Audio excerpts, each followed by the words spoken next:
Welcome back everyone to my Let's Play of Legend of Zelda, Oracle of Ages. Last episode, Maverick got Ambi's bombs, and we ended the episode in the targeting game. We're off screen. I got 16 rings, so I played the game a lot. Then after I finished playing the game all that time, I went out and dug a bunch of rupees up, so I'm back to max rupees. And then digging up all those rupees, I ended up fighting a few enemies. Enough to be able to summon Maple here.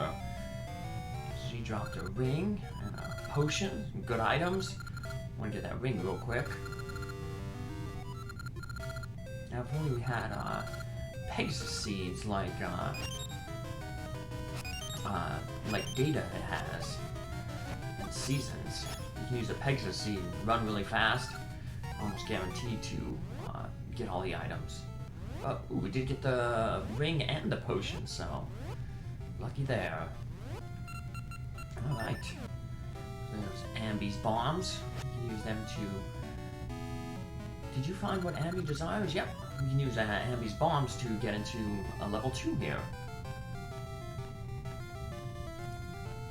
And I totally missed. I'm gonna grab a mystery seed here. We can get some from the... underneath this bush. One of these bushes. There we go. And we want that just because we want to show off this clue that this little statue gives. It basically tells us how to defeat the spikies. Good defense is the best offense against spikes. So now we know why those Deku Scrubs kept trying to sell shields. Because you need the shield here to defeat these guys. So you just let them run into you or hit them with the shield out, and then when they flip over, they are vulnerable to your sword. So there's a little puzzle. We have to push this block. We gotta get the red face around the cube. There's gonna be future puzzles like that. Basically, you just have to match the color. So if it's blue blocks, you have to push the blue face on. Yellow blocks, push the yellow face on. So, is this the Legend of Zelda Link's Awakening DX version? Because we got a bunch of color puzzles here. The DX version in Link's Awakening added the color dungeon. Original Link's Awakening for just the original Game Boy, but then they released, when Game Boy Color came out, they released the DX version, an updated version that included color. It had like a new side quest that had like a thing where there was this mouse that you can help take photos around the island. And then it had the color dungeon, where you could get either, I think, red mail to double your offense or blue mail to double your defense. Make the game a little bit easier. And that could be stacked with pieces of power and guardian acorns. Pull out our shield again. These guys have respawned. Could have just used the key to get through that thing, but nah. I want to take out the enemies. Or snakes. As Indiana Jones was saying, why did that be snakes? But snakes ain't bad. Taken out in one hit. What is bad though is the boss of this dungeon. Worst boss in the series. Alright. We don't have the rocks for the jump yet. The game's kind of hinting that that's probably what we're going to get, because there's on the overworld there's some holes that are kind of blocking future progress, and then there's little things like this where you have to where it looks like jumping would be helpful. So you should take this detour to get this key, and you can head back. The only thing bad about snakes in this game, in the base game, Legend of Zelda, snakes give you lots of rupees. In this game, they're just not as many. I guess though in the base game, like around, if you were doing the dungeons in order, like level 1 then level 2, you would have just gotten the bow in level 1. So you'd probably be like, well, I need to buy arrows. So they probably have it so that you can get a lot of rupees to buy the arrows. Arrows cost 80 in that game, but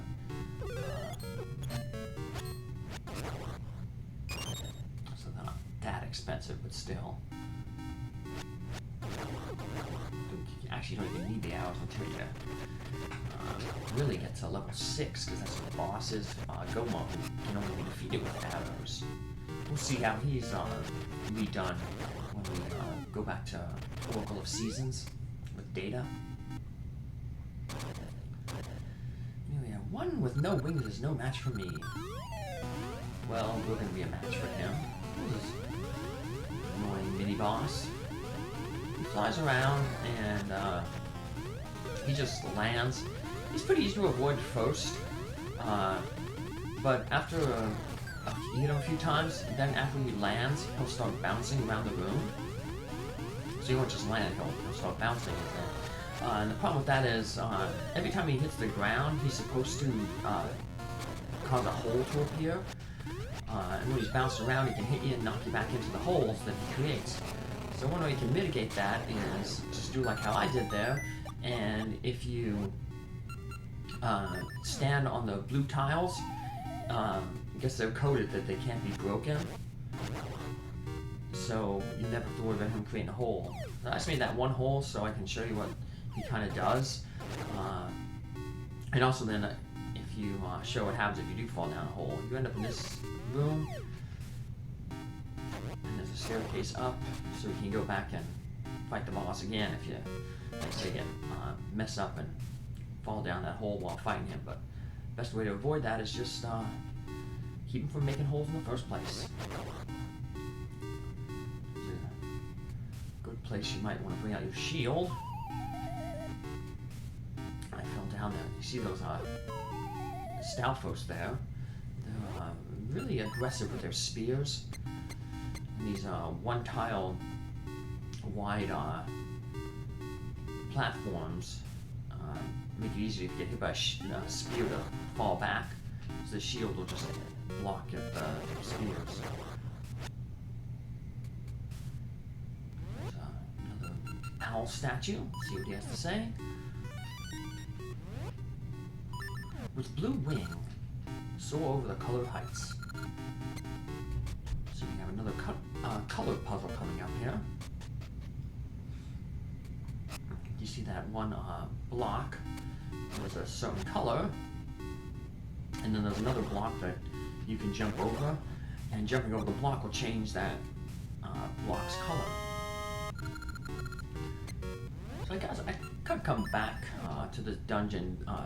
There's nothing over there to the right, but I try to get it there anyway, just to show it off. But I don't have good timing. I can come back here with like Pegasus seeds and sprint and run and then make this jump. I get so close. Barely missed it. Just come back, maybe just show it off. Just try it again. So close. But can't really having trouble making that jump to the left, to the right. I mean. But no problem making this jump here to the left. You get 30 rupees. Not that it really helps me because I already maxed out my rupees, but. So, we see the solid block there. One changes to the red color. And that opens the door. Maybe another, several other rooms with blocks like that. And more mine carts. In. Hit that switch, and it'll, otherwise that minecart will go back to the room that you just came from. This way it reverses back to, it keeps you in this room, and now we're going to have to use that cube, the color cube, to change that bar that's blocking our way. So right now we're gonna have to move it so the blue, which is like I guess this game's version of green, onto the platform to make it ready to go. Push the blue block there, and now it's the bar raises. We're gonna have another puzzle where we have to raise one of those bars, but we do it in a different manner. So here is another matching puzzle. We're gonna match the blocks on the right with the blocks on the left. That allows us to get another key and go forward. And then we're gonna head back to where we fought the mini boss. Keys basically tell us to go to the right there, but there is if you do go to the right there, you end up in a dead end because you end up at one of these areas where you have the railroad tile blocking your way. So you come back there with the roc's feather, hop over it, the block 2 times, turn it blue. Now we can ride the minecart to the rest of the dungeon. Otherwise we'd hit that thing and it would bounce right back.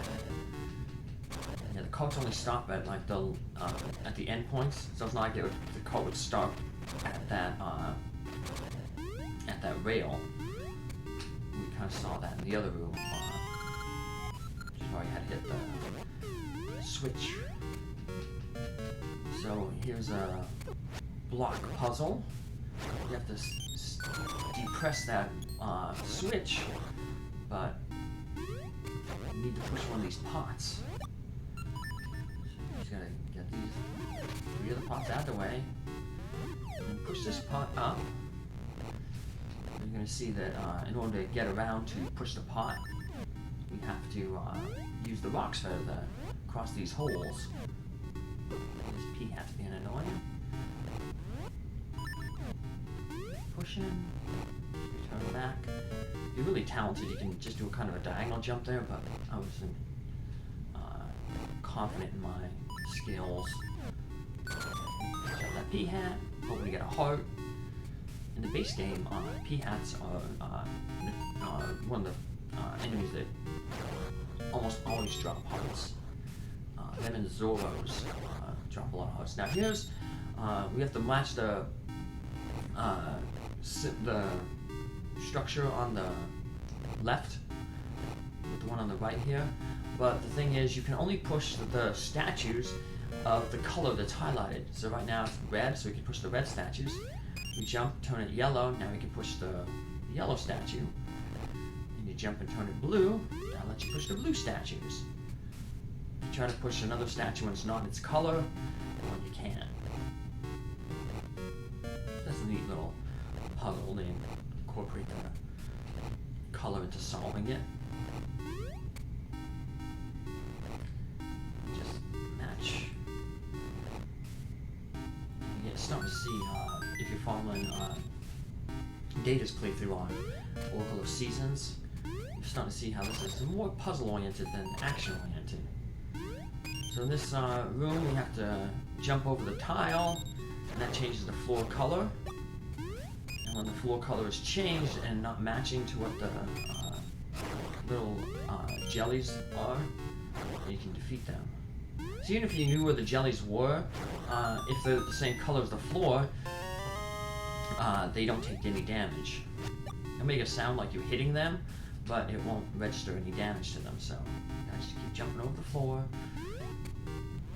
And right up here is heading toward the boss. And as I mentioned earlier, this boss is terrible. It's just, if you have good timing, I guess, you wouldn't be that bad, but I have bad timing.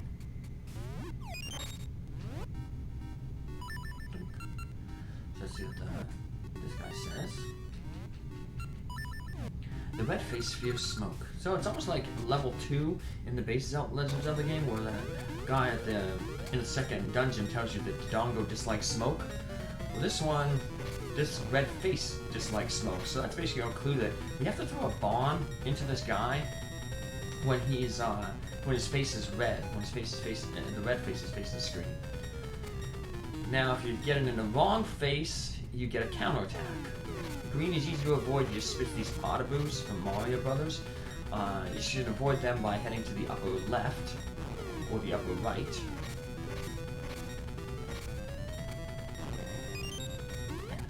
Blue face there. Blue is the most annoying. It shoots out these little balls, and there's some like safe spaces for them, but